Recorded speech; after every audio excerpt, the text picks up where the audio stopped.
Also, let's get to the good, the bad and the ugly in the day in COVID. Because as I said, I want to move on from this because I'm as bored of it as you are.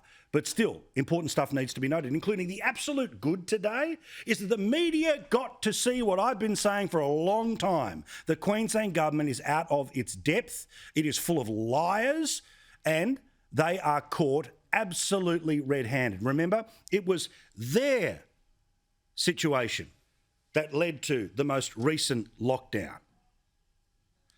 Also good to see other media is starting to notice that, like the Financial Review. But then, of course, you have the hypocrisy of the lady in charge, Queen Palaszczuk. She says we should dramatically cut the number of Australians who are allowed to return to Australia, particularly Brisbane Airport. But, of course, she is allowed to leave the country and come back to Brisbane Airport because she's got to go to the Olympics.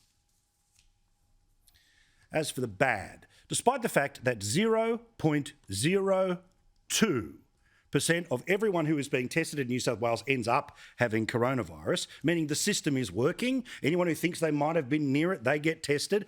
This thing ain't spreading like they've been pushing on everyone for a while. The QR code system is to be rolled out, to be extended and made compulsory in every shop in New South Wales and every workplace in New South Wales. Put simply, we now see that the surveillance state of New South Wales is going to get even further into your private movements. We've seen with COVID how fast it moves. Delta moves at lightning pace, so we need to adjust our circumstances accordingly. This is a compact between businesses and their customers. The customers are doing the right thing, but occasionally some aren't. So we need to make sure that we're all working together to get through this. And of course we should trust the government because there's no evidence at all about QR code information being accessed by the police, apart from that time in Queensland when it happened, or that time in Victoria when it happened, or that time in Western Australia when it happened.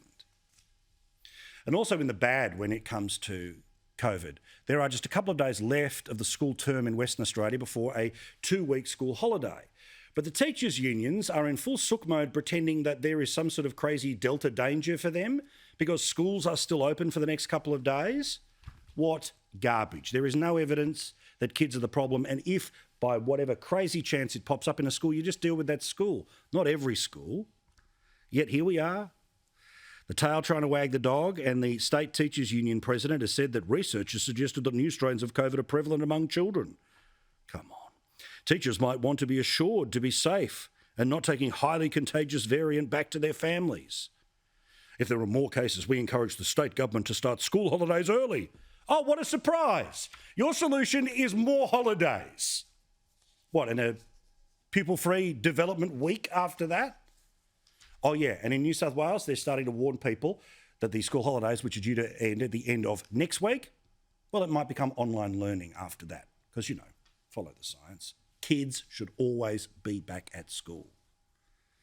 And as for the ugly, I would like to introduce you to tonight's edition of COVID Theatre. This is where you are made to laugh, to cry, to be scared or inspired. And tonight, despite the fact that there are no cases of coronavirus in Alice Springs is in lockdown tonight. This is apparently the reason why. Good luck with this bloke who's reading from the COVID Theatre script tonight. He didn't test positive. That's absolutely accurate. The reason why he tested negative we're not clear of right now. It is unlikely that he was highly infectious during his time at Alice Springs Airport. But, like all our other decisions, we will not take a punt on this.